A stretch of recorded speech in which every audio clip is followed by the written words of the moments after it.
thịt lợn ở Việt Nam rất là đắt thì mình không thể mà cá được, rất là buồn.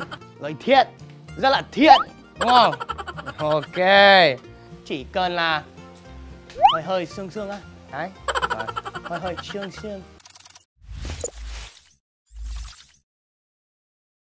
Hey, xin chào các bạn, mình vừa đi chợ về, mình mua thịt lợn này, có bí lợn, chân giò và thịt ba chỉ ạ. Và mình có hành này, lấm này và hạt tiêu á. Mình đã cố gắng mắc cá, nhưng mà thịt lợn ở Việt Nam rất là đắt thì mình không thể mắc cá được, rất là buồn. Nhưng mà bây giờ mình có đủ nguyên liệu rồi nhá. Thì bây giờ luôn mình sẽ cố gắng nấu món ăn rất là đặc biệt ở Việt Nam, của Tết Việt Nam. Nhưng mà bây giờ là bí mật món ăn, mọi người đoán xem mình sẽ nấu gì nhá. A few minutes later. Mình vừa đi chợ về à. Bây giờ mình đã chuẩn bị hết nguyên liệu của món ăn này. Nhưng mà đây là món ăn gì? Đoán xem lại mọi người ơi.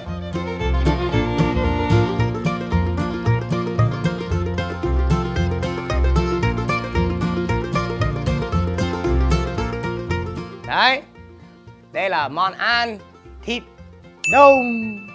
Đấy, đây là món ăn khi mình ăn Tết, mình sẽ ăn món ăn này. Mà bây giờ là lần đầu tiên mình sẽ thử nấu ăn món ăn này à. Thì bây giờ mình sẽ giới thiệu những nguyên liệu nhá. Nguyên liệu bắt đầu là cái gì? Đây là nấm hương và mục nhĩ ạ.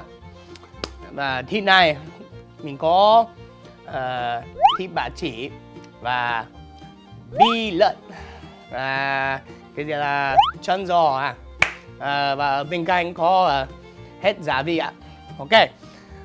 Bước thứ nhất mình có nước sôi á. Đây luôn. Mình sẽ chân thịt luôn. Đấy. Ok, còn gì? Yeah. Oh yeah. Nhìn rất là ngon các bạn ơi. Đấy.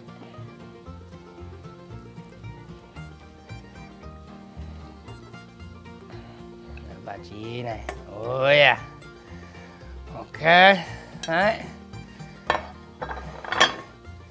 Bước tiếp nhá. Cắt mục nhĩ và lâm hương á. Rất là nhỏ. Mình đã cố gắng theo clip của ông Thọ. Đây là lý do này mình cố gắng nấu món ăn này, vì mình đã xem clip của ông Thọ và mình biết ông Thọ nấu ăn siêu ngon luôn. Đấy.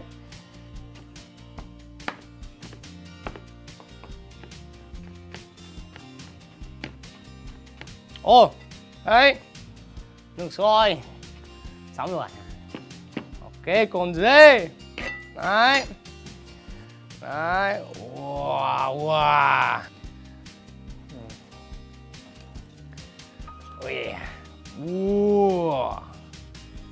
Ok, mình sẽ đặt thịt ở trên đĩa này, đầy rau nước. Ok, rau nước đi. Đó. Ok, các bạn ơi, bây giờ chúng ta sẽ cắt luôn. Cắt thịt luôn. Cái gì là thái thịt luôn, đúng không? Đấy. Thái đi. Đấy. Múc bát họ.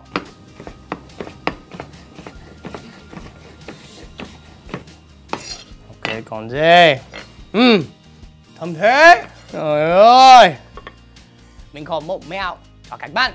Khi các bạn nấu ăn Đấy. Có khan này đúng không? Đấy. Nó có khan này ở dưới. Khi cắt không có hành động đâu, đúng không? Không có hoạt động. Đấy. Ví dụ nha. Ôi dồi yeah. Đấy.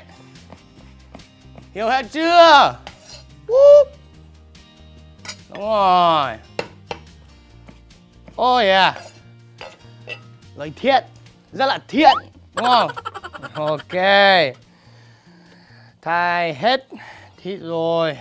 Rồi. Ok, bây giờ mình sẽ giá thiểu à. Đấy. Oh yeah. Đẹp phết. Ok. Đấy. Đấy.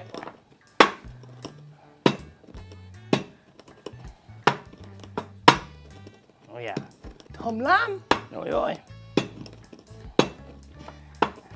Giá thiểu đi.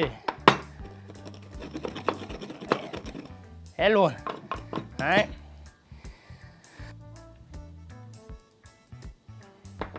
Đấy, bây giờ bật bếp luôn mọi người ơi. Đấy. Mình sẽ bắt đầu đến đầu dầu đây. Một chút thôi. Đấy. Thì khảo nóng mình sẽ đổ hết thịt luôn. Thì bây giờ đổ hết thịt này à. Ôi à. Nghe phù hợp phết. Ok. Đấy à. Bây giờ đảo thịt đi. Đấy. Tầm 30 giây đến 1 phút. Đúng không mọi người? Đây là lần đầu tiên mình nấu món ăn này thì đấy. Bây giờ mình sẽ bắt đầu zoom gia vị. Đấy. Có hạt tiêu này và nhiều loại muối này. Đó. Nhưng mà không cần nhiều à. Chỉ cần là hơi sương á. Đấy. Hơi sương. Đấy. Úp. Ôi. Khó lắm. Ok. Đấy. Hạt tiêu này. Tất cả loại muối này. Đấy. Ôi. Ôi rồi, khảo sang phết. Đấy. Ôi à. Đấy. Ok. Nào đi, vơi hết gia vị ạ. Ôi à. Có đủ gia vị rồi. Rồi. Có nước mắm này. Mình sẽ đổ tầm cái gì? 2 hoặc 3 cái này á, đúng không? Đấy. 2,5. Đấy. Ok. Còn dễ, here we go. Thơm thế. Ok. Bước tiếp nhá là nấm, đúng không? Đấy. Đấy. Ok. Bước tiếp nhá. Đổ hết nấm luôn. Đấy. Đấy. Không phải. Đấy. Ok. Yeah. Nóng lắm.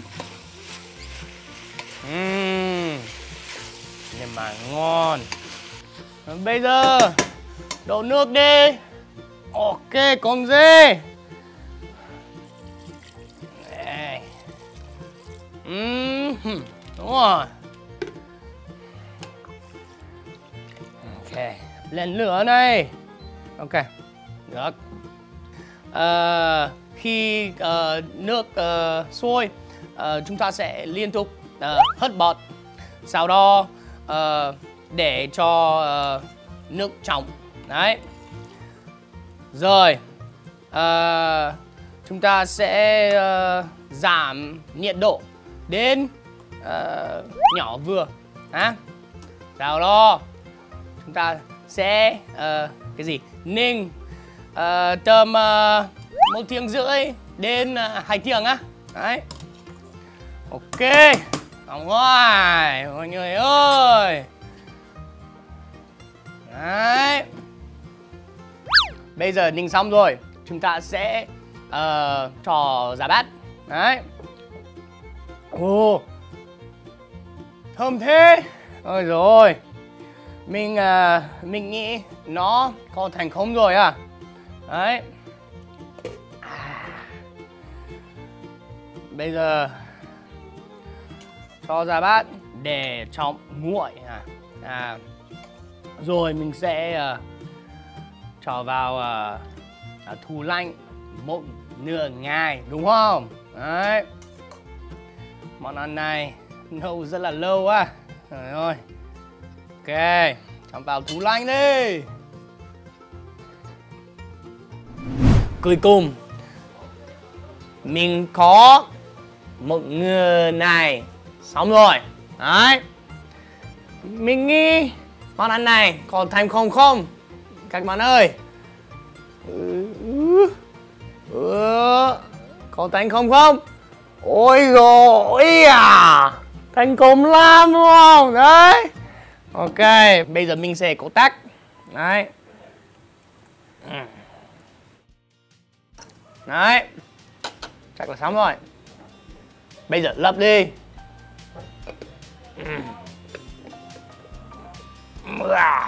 Đấy. Được. Các bạn xong chưa? Ôi ôi. Ôi rồi.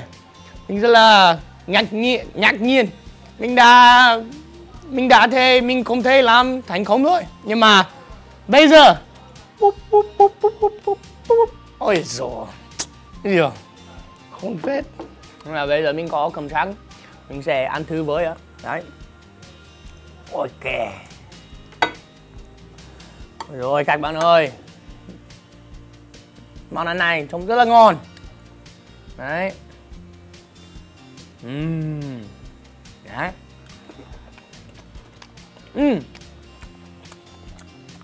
Cực kỳ ngon. Thật. Rồi. Không thể tin được. Thật. Là cái gì? Dạ bi và là rất là mềm này với thịt này và có vị như hết nấm, loại nấm á. Ôi ôi, ăn cùng nhau với cơm trắng siêu ngon luôn. Đấy. Thế là lần đầu tiên mình nấu món ăn này, mình rất là ngạc nhiên vì có ngon. Ôi ôi. Ôi ôi, các bạn ơi. Món ăn này thật sự ngon. Này, bây giờ nếu các bạn thích video này và nếu các bạn có gợi ý cho mình để nấu món ăn nữa thì comment ở dưới nhé. Và like, share, subscribe. Và mình sẽ gặp các bạn ở trong video tiếp theo nhé. Ok con dê. Bye bye nhá. Đấy.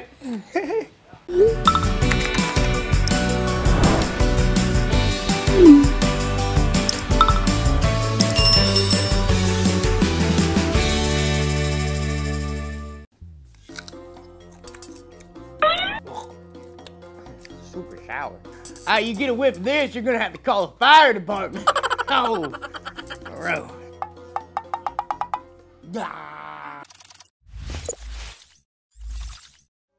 Good morning, everybody. I'm Trey, and today I'm back with another food experience. Now, what we got here is some food that I've tried and some food that I ain't tried yet. Now, what I'm gonna have to do is I'm gonna have to guess which one of these fruits is gonna get dipped in this salt and pepper mixture. Right now, I'll tell you which ones I tried.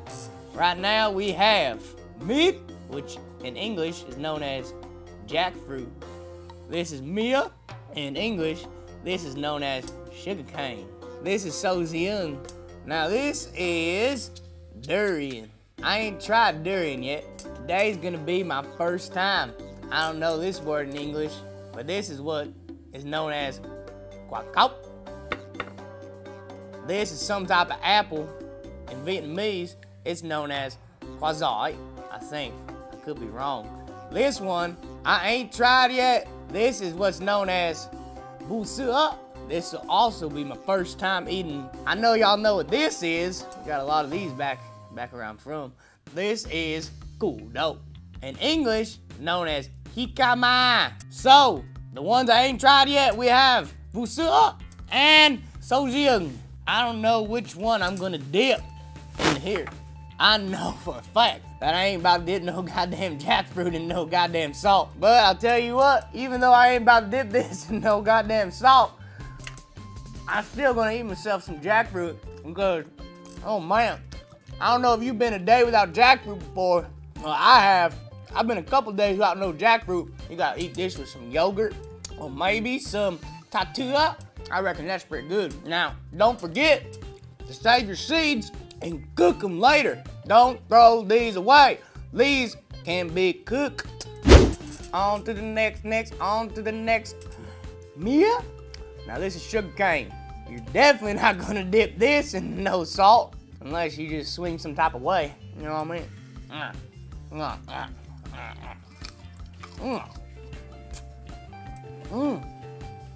That's good. It's really refreshing. Man, that'll tip the load off of you right there. Now. All right, now, for the first time ever in my life, I'm gonna eat some durian. I know this stuff, it ain't got the best smell in the world. It ain't the best thing I ever smelled, I tell you what. I'm guessing this is the one that I'm gonna dip right into that salt right there. Right? Here we go. Woo. Yeah. You get a whiff of this, you're gonna have to call the fire department. Oh, bro. Woo.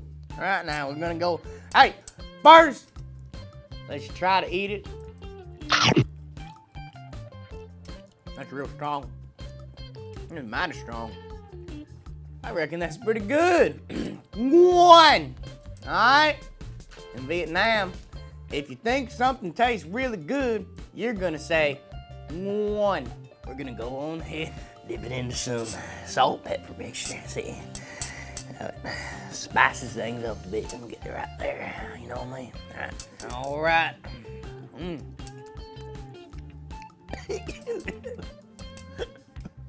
I don't think that's right. Yeah. What?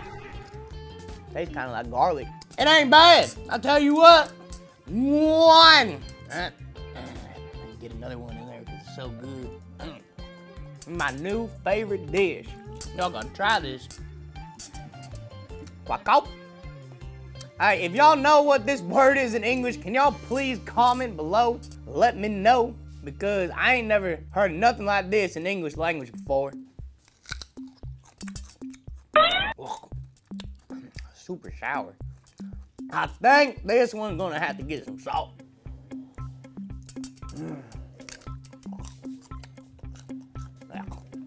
On to our next one. For the longest time, first came to Vietnam, I used to call this fruit quả giỏi, but I'm able to pronounce it correctly. This is quả giỏi. I know it sounds the same, but it's actually a lot different. Completely different, right? It's very important to focus on your tones in Vietnamese when you're learning how to speak it. Let's eat ourselves some xoài.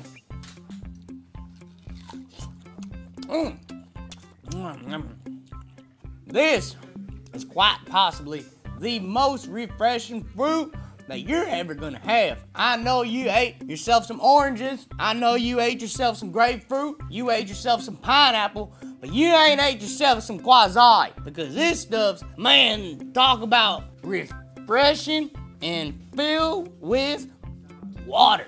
You ain't even gotta drink nothing. You just gotta bite into this thing. Look at that. Look at all that water and nutrients in there.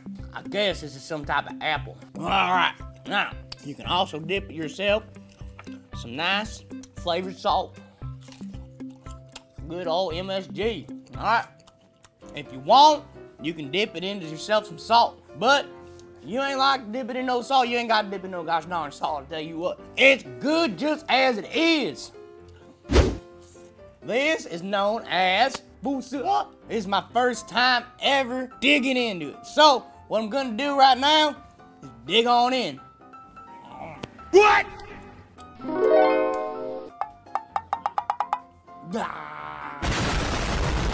Now, I've just been informed that you ain't supposed to bite right into it because it got a bit of a bitter, maybe a bland taste from the skin. So what I'm gonna do, I'm gonna cut it, right? You're gonna boop, boop, boop, boop, boop. Maybe slice. I don't know yet. I'm gonna have to find out right now.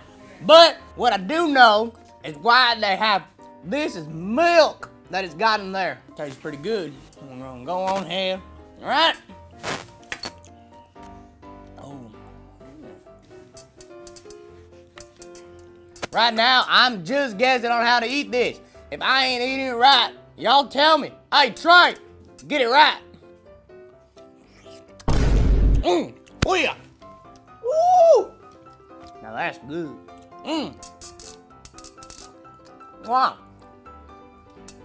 Now when you ain't eat the skin, and you just eat that inner fruit, that flesh, you just eat that inner flesh. Oh, I tell you what, brother. If I ever tasted milk and honey before, this is where it's at. I'll tell you what. And it's sticky. A lot of people in Vietnam, they dip their fruits into this salt. Now, since I have dipped quả cóc in this salt, the durian in the salt, quasi into the salt, I'm thinking, I mean, even though this is really sweet, I might as well try it. It's the first time for everything, I tell you what. Now, let's see. Not bad, really not bad. Kind of weird. So, on to our last one, which is gonna be our kudo, our jicama, right? I think that's the word in English. It's been so gosh darn long since I've been back to the motherland. I think back in the Dizzy, we called this jicama, right? Gonna go on ahead, peel myself some jicama, right? Get right in there, give me a nice piece, yeah, just like that. Now, I know for a fact this one is dipped into salt. So, y'all fellers eat yourself some jicama. You're gonna have to find yourself some salt nearby.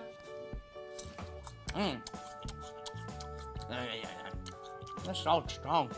But, just like the sugar cane, just like that apple, it's got tons of juice. Yeah, like I said, you got yourself a little plethora of Southeast Asian fruits. You ain't gonna need to buy no water. You ain't gonna go need to find no water.